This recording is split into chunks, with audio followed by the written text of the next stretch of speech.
Governor Romney, could we have a word? Yeah, I will lower taxes.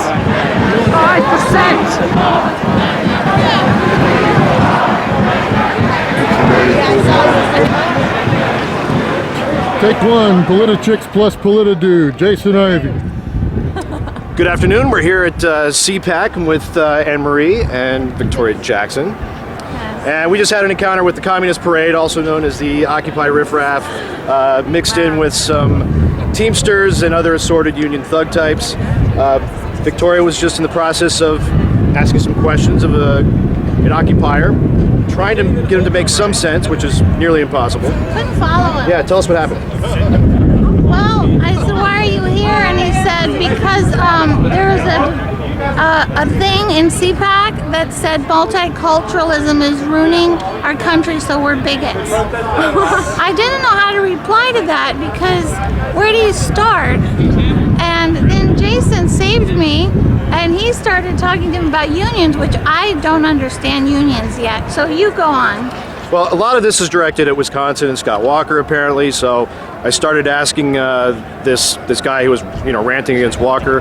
Okay, well, why should unions pay less in healthcare premiums than everybody else? Why should they get higher wages than people in the private sector doing comparable work?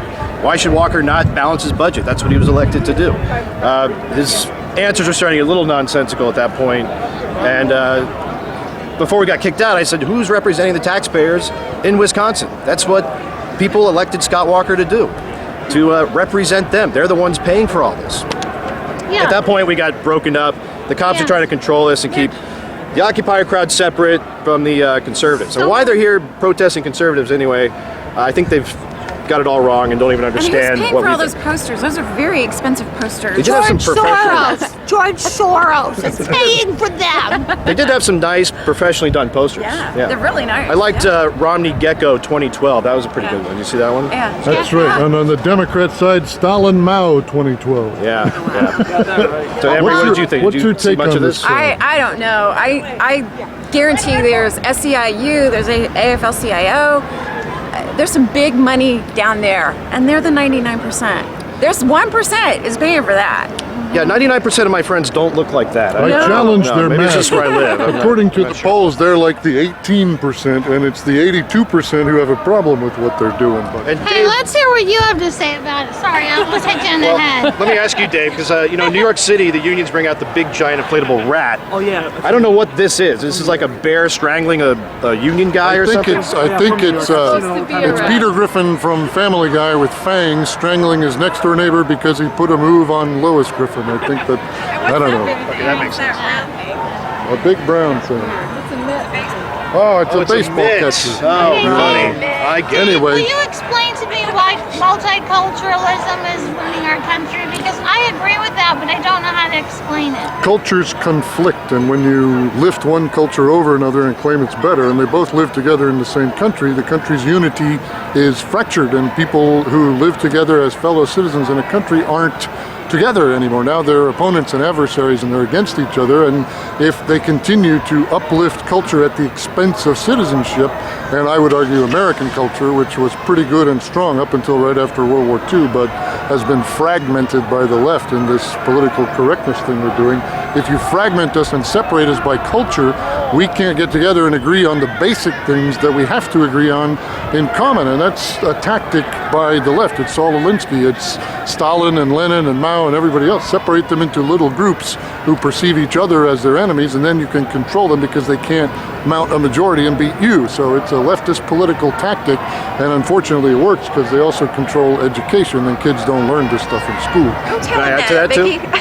Just to add to your point, I would say that multiculturalism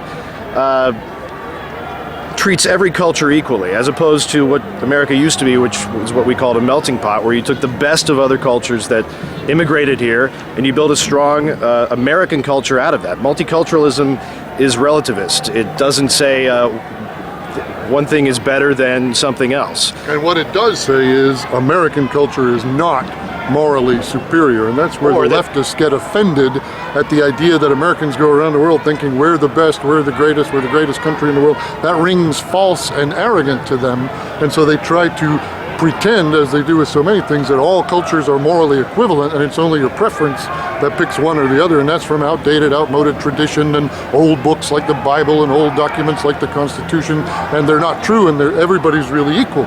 Meanwhile, there's a culture overseas that will chop your head off if you speak against the political leadership, which is the religious leadership, and over here they complain about our religious leadership telling them they feel badly when an abortion happens, as if the two things are morally equal. Wishing abortions didn't happen and chopping people's heads off are the same thing morally.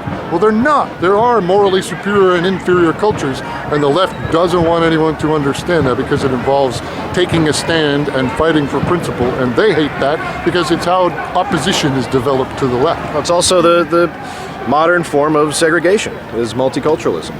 We're saying there's no unique American culture, there's no common language. You go live in your enclave, speak your native tongue. Like the Tower of Babel.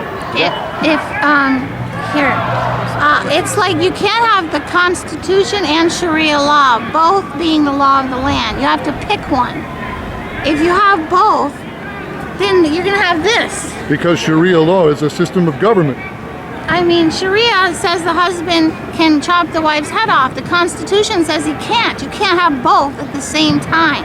You have to have one language, and when God wanted to disperse all the peoples, he confounded the languages. So if we want to be unified, we need to all speak the same language, and that's why multiculturalism is destroying America. What, Anne-Marie, what do you feel when you look at this mob? What goes through your head and your heart? It pisses me off because I was a single mom for many years. I never borrowed one penny from anyone. I never took anything from anyone.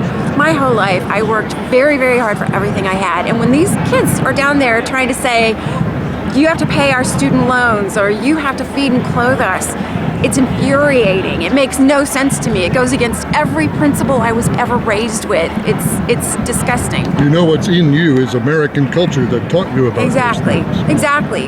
And these are Americans. I wish they were. Well, they're not Americans. They're not here. Americans. They're not Americans in the sense that we're Americans.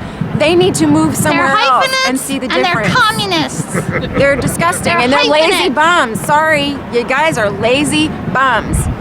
Try raising a child by yourself and not borrowing and not expecting any money from anyone.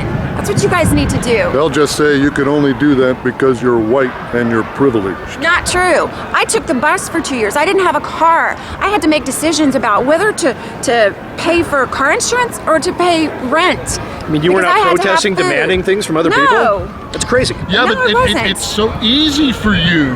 It wasn't easy for me. It wasn't easy. I worked 2-3 jobs. It's so easy for pretty blonde. I waited tables.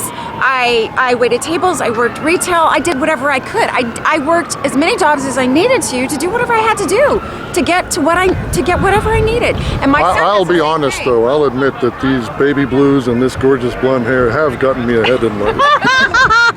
Hey, can we eat lunch now?